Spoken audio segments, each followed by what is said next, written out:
Hello everyone, welcome to today's class. आज हम पढ़ रहे हैं कक्षा 7 हिंदी। हमारी बुक का नाम है वसंत और बुक का पाठ है सेकंड। जैसा कि हम पढ़ रहे हैं आज पाठ 5 मिठाई वाला। इससे पहले हम इसके 4 पाठ कर चुके हैं। हमारा पहला पाठ था हम पक्षी उन्मुक्त गगन के, जो कि शिव मंगल सिंह सुमन की एक कविता है। दूसरा पाठ दादी माँ, जो कि कहानी है शिव प्रसाद सिंह की। हमारा तीसरा पाठ था हिमालय की बेटियाँ, जो कि निबंध है नागार्जुन के द्वारा। इसके बाद हमारा चौथा पाठ था कठपुतली, जो कि कविता है भवानी प्रसाद मिश्र जी की। आज हम पढ़ रहे हैं पाठ 5 मिठाई वाला, और ये एक कहानी है और इस कहानी के जो लेखक हैं वो हैं भगवती प्रसाद वाजपेयी। तो चलिए हम आज की कहानी को शुरू करते हैं। और हमारी कहानी का नाम है मिठाई वाला। तो बहुत ही मीठे स्वरों के साथ वह गलियों में घूमता हुआ कहता, बच्चों को बहलाने वाला खिलौने वाला। इस अधूरे वाक्य को वह ऐसे विचित्र किंतु मादर मधुर ढंग से गाकर कहता कि सुनने वाला एक बार अस्थिर हो उठते। यानी कि वो क्या अधूरी बात कहता था, बच्चों को बहलाने वाला खिलौने वाला, लेकिन ये बात क्या थी, सबको ही बहुत ही रोचक लगती थी और सब उसकी तरफ जाके देखना चाहते थे, मिलना चाहते थे। उसकी स्नेहा विसक्त कंठ से फूटा हुआ गान सुनकर निकट के मकानों में हलचल मच जाती थी।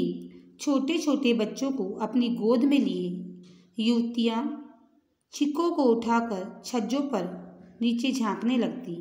गलियों और उसमें के अंतर्व्यापी छोटे छोटे उद्यानों में खेलते और इठलाते हुए बच्चों का झुंड उसे घेर लेता और तब वह खिलौने वाला वहीं बैठकर खिलौनों की पेटी खोल देता। क्यों?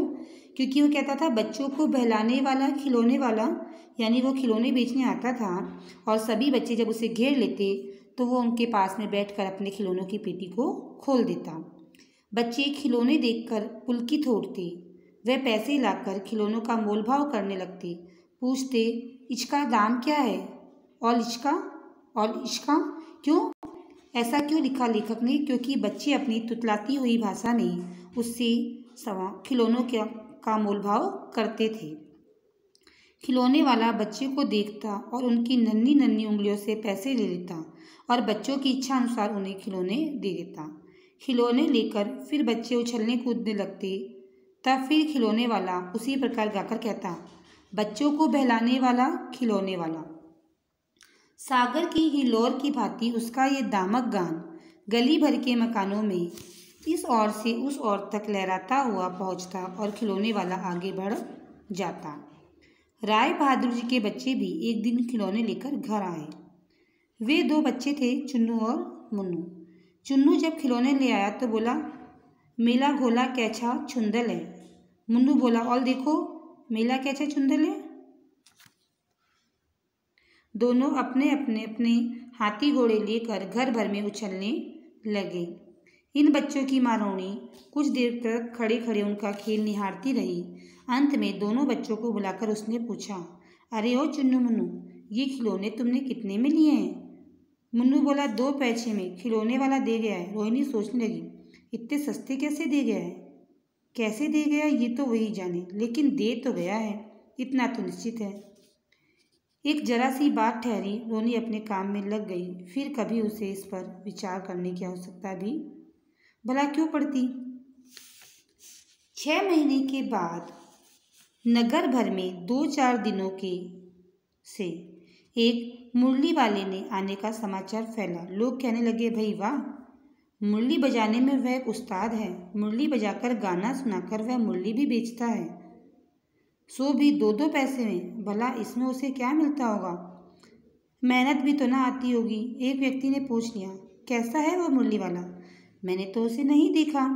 उत्तर मिला, उम्र तो उसकी अभी अधिक नहीं होगी, यही 20-25, 30-32 का होगा। दुबला पतला गोरा युवक, बीकानेरी रंगीन साफा बांधा रहता है।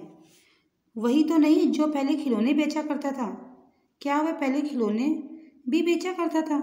हाँ, जो आकर तुमने बतलाया उसी प्रकार का वह भी था। तो वही होगा, पर भाई है वह एकदम उस्ताद। प्रतिदिन उसी प्रकार मुरली वाले की चर्चा होने लगी। प्रतिदिन नगर में प्रत्येक गली में उसका मादक मृदुल स्वर सुनाई पड़ता। बच्चों को पहलाने वाला मुरली वाला। रोहिणी ने भी मुरली वाले का यह स्वर सुना। तुरंत ही उसे खिलौने वाले का स्मरण हो आया। उसके मन ही मन का खिलौने वाला इस तरह गा गा कर खिलौने बेचा करता था। रोहिणी उठकर अपने पति विजय बाबू के पास गई। जरा उस मुरली वाले को बुलाओ तो चुन्नू मुन्नू के लिए ले लूँ। क्या पता ये फिर इधर आए न आए। ये भी जान पड़ता है पार्क में खेलने निकल गए हैं। विजय बाबू एक समाचार पत्र पढ़ रहे थे। उसी तरह उसे लिए हुए वे दरवाजे पर आकर मुरली वाले से भाई बोले, क्यों भैया, किस तरह देते हो मुरली?